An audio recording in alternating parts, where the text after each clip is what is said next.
reported that the NPP government has sold off the gold reserves of this country, all the gold reserves of this country. Can you tell us whether it's one of the propaganda that your newspaper is to churn out, or you have facts as to the quantum of the gold, the value of the gold, and the buyer of the gold? Can you tell us? Yeah, before I can answer that, it's important for the honorable member, Mr. Chairman, to apprise me of exactly what he's talking about. As far as I know, there was a report on the web, I think before election, and that report was killed by various newspapers in the country. I think it was not just papers who were even pro-NDC, there were also other papers that killed it. If that's the report you're talking about, clearly that report did not generate from the Lens newspaper at all. So you carried a report that you didn't have evidential support for. Is that what you're telling us? That you were the conveyor belt of somebody else's story, and you didn't have any evidential support at all, that the government of the NPP has sold all the gold reserves of this country? Is that the kind of thing that you want people to be doing in the Ministry of Finance? That without evidence you could churn out anything? You are destined for the ministry, to the Ministry of Finance. What is the evidence? Thank you very much, Mr. Chairman.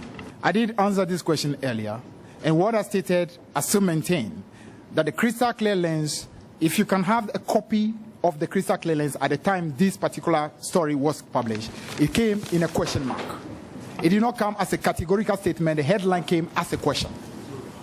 The headline came as a question. As a question mark. Good. And the reason but why the content was categorical. The content was categorical. Do you have evidence or not? Do you have evidence or not? That's the question I'm asking you.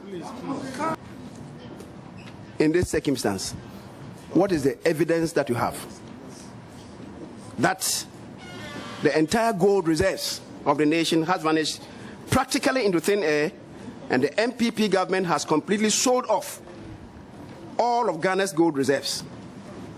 What is the evidence that you have to this effect? Thank you very much, Mr. Chairman. And defense. Since then,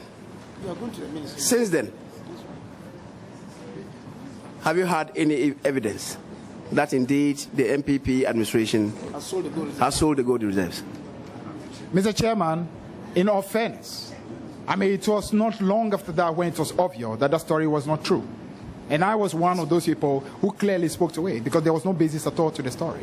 Did you use the same medium to publish that what you put out there boldly was incorrect? Did I use the same medium to say so? Yes. I used even a greater medium, which was my voice, which traveled much further than even the paper traveled.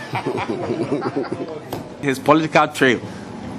NDC's vice chairman in the Abuakwa Central constituency, Abu Mohammed, remains a cripple today because of the brutality meted out to him by Akufo-Addo's thugs.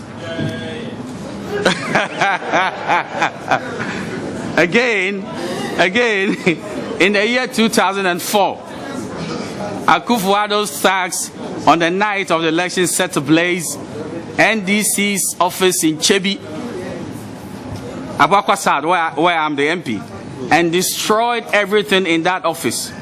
Akufo-Addo's naturally violent propensity obviously has made his party even more violent since he became the leader of the MPP.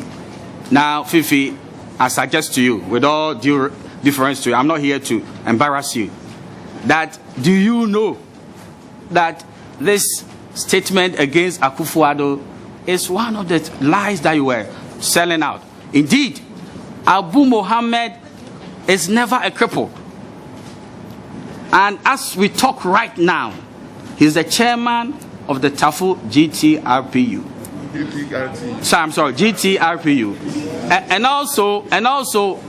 And also in my constituency, Chebi, where I come from, there has never been any NDC office which was burnt down by thugs of Akufo-Addo. And I want to put it to you straight away that this is the kind of disservice you were doing this country, you were not setting any record straight. And if you want the chairman and the rest of the committee to call, what's it called, Abu Mohammed, he will walk right here. He's not a cripple. And there was no occasion that he was beaten up to the point that he became a cripple.